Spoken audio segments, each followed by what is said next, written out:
Hey, this is Life with John Renee here, back with another video. Like, comment, subscribe, more videos on period. This video is about my crush was unalived. Let's watch the video. When I was 16, the girl who I had a crush on got unalived. Let me tell you all about it. Now, if you've watched any of my videos, at this point you have to be calling BS, because you'll know that I've told you about some very traumatic stories, but I promise you, not only are they all real, but you can find a lot of this information on the internet. No, that's not where I found it, but you can verify it. I mean, it's that simple.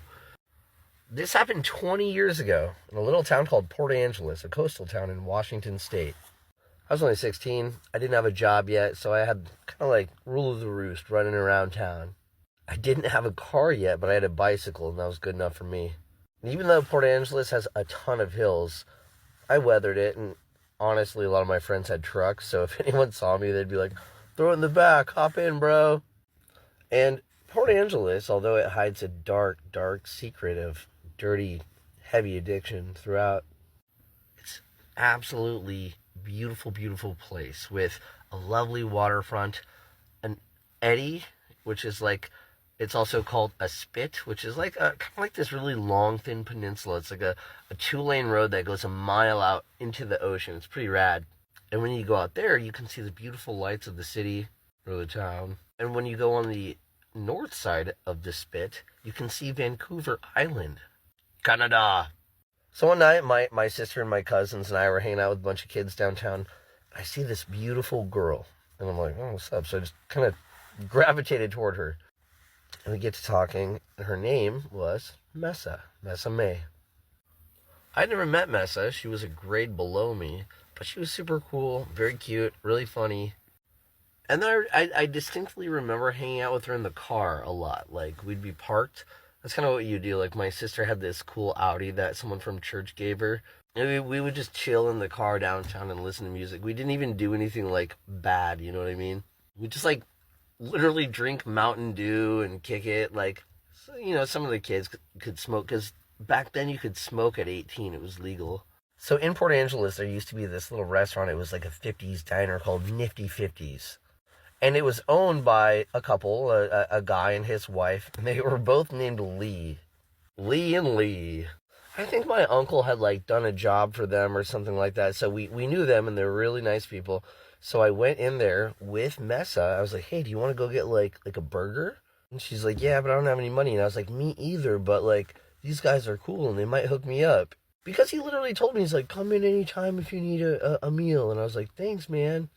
I think it's because he knew that our family was pretty poor, and he felt good about helping out, like, a local kid. But anyway, so I was like, let's go. So we did. We had this, like, little sit-down, burger and fries, and we just split it, you know, just one order. And I felt like I was on a date with this girl, and I didn't even know she had a boyfriend. And his name was also Travis. But, like, he was literally called Bad Travis. Believe it or not. I hope I was called Good Travis. But, you know, we were just hanging out having a burger. It was fun. But when we left that diner, we were walking out, and we went down this alley, and all of a sudden we heard this truck in a Ford F-150 blaring down the alley. And we both, like, spidered against the wall. And it blew past us, and our hair blew in the wind, and there's trash and stuff blowing behind it. Messy didn't skip a beat. She quickly found a big old rock, and she threw it as hard as she could at that truck, and it smashed the back window out. I couldn't believe anything that I had just seen. Any of it. But I was smitten. Ooh, I was smitten. She was great. She was so cool. So I thought, you know what? I'm going to keep hanging out with this girl and just see how it goes. And this is great. So one day we're down at the pier, down by the water. And, you know, we're hanging out. And I'm kind of curious. I'm like, where's Mesa at? You guys, have you seen her? Yeah, we haven't seen her. I'm like, oh, okay, whatever. Some time passed. I don't know how long, if it was like a day or two, but here's what happened.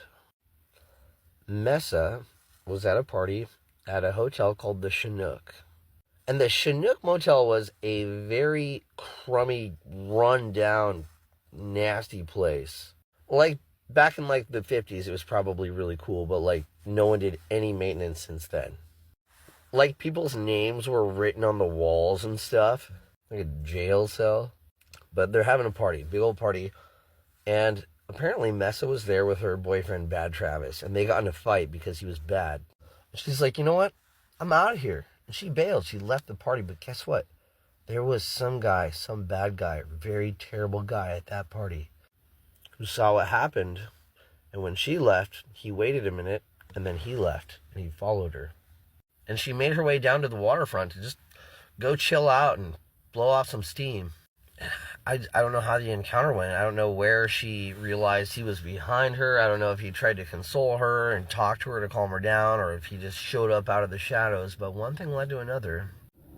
A couple days later, two guys were walking along the waterfront trail, and they found what they thought was a doll. And then, upon further inspection, they realized, oh my God, this is a girl. This is a person. And they, of course, called authorities. And so then there was talk around town that a body had been found down at the waterfront trail. So we're all calling our friends and our loved ones, are you okay? Are you okay? And then if anyone didn't answer, we're like, oh my gosh, there's not them. Have you heard from them? And I realized I hadn't heard from Mesa. And she was one of the thoughts that crossed our mind. Like her name was mentioned, like, what if it was Mesa? But no, really, that would never happen, right? Sure enough, when the newspaper dropped, it was Mesa. This sick individual essayed and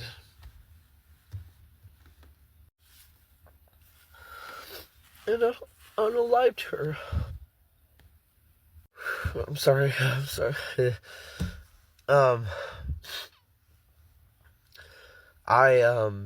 I convinced myself for the longest time that it just absolutely wasn't real, that she had moved away,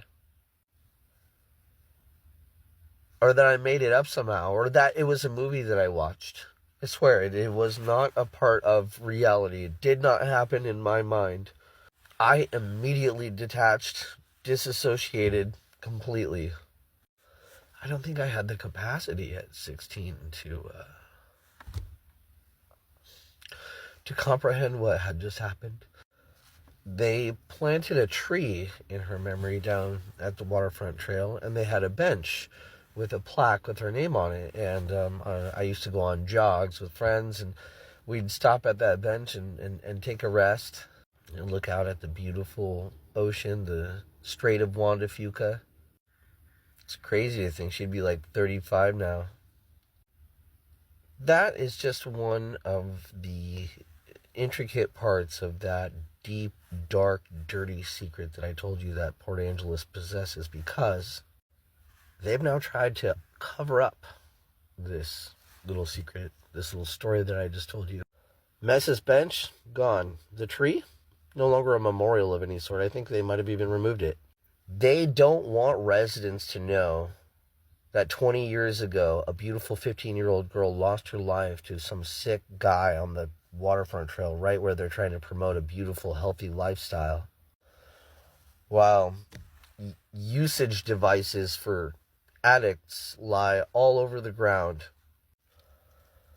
and people's family members show up unalive in public restrooms after ODing on things like fent, like my cousin Trevor, just last month. The silver lining of this story, life is precious, man. So precious. You never know when your last day will be, so you really have to treat life like today's it.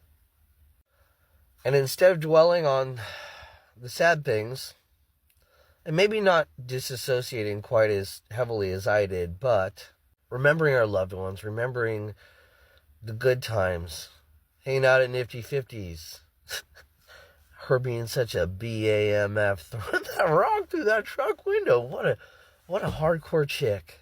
So be safe out there. Cherish your loved ones. Keep that chin up to the clouds.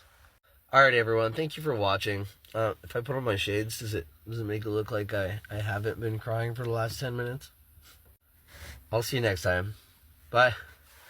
And it's such a happy and sad story that he told us about this young lady that passed away from someone being straight jerk for someone that just took someone's life because he just wanted to. And it's just wrong. Please just make sure that you take care of yourself and watch people around you, because just don't know when your last time is going to come. Alright, this is what y'all think about this video. You know what to do. Comment below. This is Life with Shauna Renee. More views are on the way. Bye.